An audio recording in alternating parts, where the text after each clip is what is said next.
আপনাদের সাথে রান্না করা খাসির মাংস দিয়ে খিচুড়ি রান্নার রেসিপি শেয়ার করব। প্রথমে প্রেসার কুকারে পরিমাণ মতো সরষের তেল দেব। তারপর শিলপাটায় আদা, রসুন, কাঁচামরিচ, পেঁয়াজ, গরম মশলা একত্রে নিয়ে আদা বেটা করে নেব। বাটা মশলাগুলো প্রেসার কুকারে দিয়ে দেব। তারপর হলুদ, মরিচ, ধনিয়া, জিরা, গরম মশলা গুঁড়া ও লবণ দিয়ে ভালো মতো কষিয়ে নেব। সামান্য পরিমাণ পানি দিব।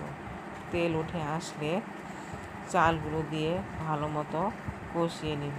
কষিয়ানো হলে ফুটন্ত গরম পানি দিয়ে দেব। তারপর রান্না করা খাসির মাংসগুলো দিয়ে দেব। প্রেসার কুকারে ঢাকনা লাগিয়ে সিটি আসার আগ পর্যন্ত অপেক্ষা করব। সিটি বন্ধ হয়ে গেলে ঢাকনা খুলে খিচুড়ি একটা প্লেটে নিয়ে নিব। দেখেন কেমন কালার হয়েছে।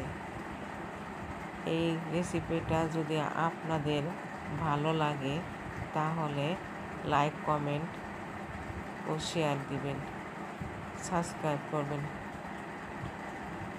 পাশে থাকবেন। আল্লাহ হাফেজ।